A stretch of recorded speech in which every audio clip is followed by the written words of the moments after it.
ইসলামী বিপ্লব পরবর্তী সময়ে একের পর এক নিষেধাজ্ঞা দিয়ে ইরানকে দমিয়ে রাখতে চেয়েছিল পশ্চিমারা। তবে ইরানি জাতির ঐক্য এবং দেশপ্রেমের কারণে দেশটি ধীরে ধীরে অর্জন করে চলেছে তার কাঙ্ক্ষিত সফলতা। বিশেষ করে প্রতিরক্ষা খাতে ইরান এখন বিশ্বের কাছে অনুকরণীয় মডেল, আর তা হচ্ছে ইরানের ক্ষেপণাস্ত্র সক্ষমতা।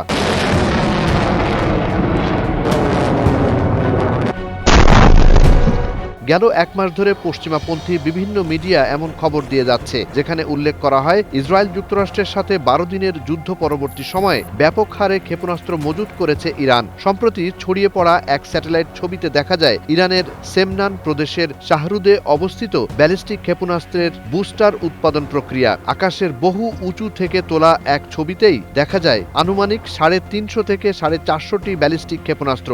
অথচ ইসরায়েল যুক্তরাষ্ট্রের সাথে 12 দিনের যুদ্ধে ইরান নিক্ষেপ করে প্রায় 600টি ক্ষেপণাস্ত্র।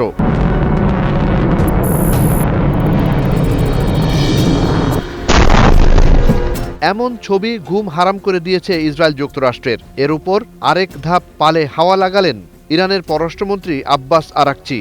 তিনি বলেছিলেন 12 দিন যুদ্ধের চেয়ে এখন অনেক বেশি শক্তিশালী তার দেশ। আরাকচি আরও যোগ করেন, দুদেশের মধ্যে সাম্প্রতিক সহিংসতা বিস্তারে ইসরায়েলের উচ্চাকাঙ্ক্ষা কখনো পূরণ হয়নি এবং ইহুদি রাষ্ট্র পরাজিত হয়েছে।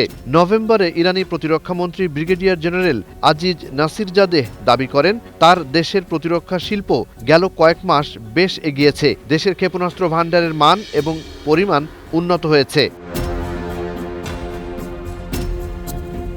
এর আগের মাস অক্টোবরে ইউরোপীয় গোয়েন্দা সূত্রগুলো রিপোর্ট জানিয়েছিল 12 দিন যুদ্ধের পর ইরান প্রকৃতপক্ষে তার ব্যালিস্টিক ক্ষেপণাস্ত্র কর্মসূচি গড়ে তুলছে। বিশেষ করে প্রতিবেদনগুলো ইঙ্গিত দেয় যে চীন থেকে ইরানের বন্দর আব্বাসে সোডিয়াম পারক্লোরেটের একাধিক চালান সরবরাহ করা হয়। এই রাসায়নিকটি ইরানের প্রচলিত ক্ষেপণাস্ত্র সরবরাহে জ্বালানি হিসেবে ব্যবহৃত কঠিন প্রোপেলেন্ট তৈরির জন্য অপরিহার্য, যা এই চালানটিকে শীর্ষ উদ্বেগের কারণ করে তুলেছে। যদিও জাতিসংঘের নিষেধাজ্ঞা লঙ্ঘন ইরানের কাছে নতুন কিছু নয়।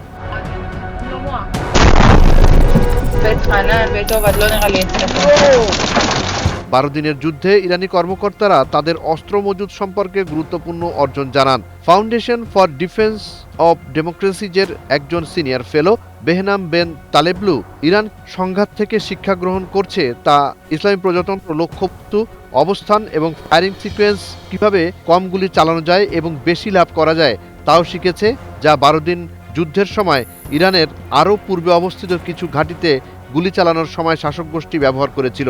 তিনি ব্যাখ্যা করেন, যুদ্ধের সময় ইরান ইসরায়েলের দিকে তার সবচেয়ে মারাত্মক এবং উন্নত কিছু ক্ষেপণাস্ত্র নিক্ষেপ করেছিল। সাবাহ 3 মাঝারি পাল্লার ব্যালিস্টিক ক্ষেপণাস্ত্র, ফাতেহ 110 স্বল্প পাল্লার সলিড প্রোপেল্যান্ট ব্যালিস্টিক ক্ষেপণাস্ত্র এবং দীর্ঘ পাল্লার জুলফিকার ক্ষেপণাস্ত্র যুদ্ধের মোড় ঘুরিয়ে দেয়। জুনায়েদ আলী সাকি, বৈশাখী সংবাদ।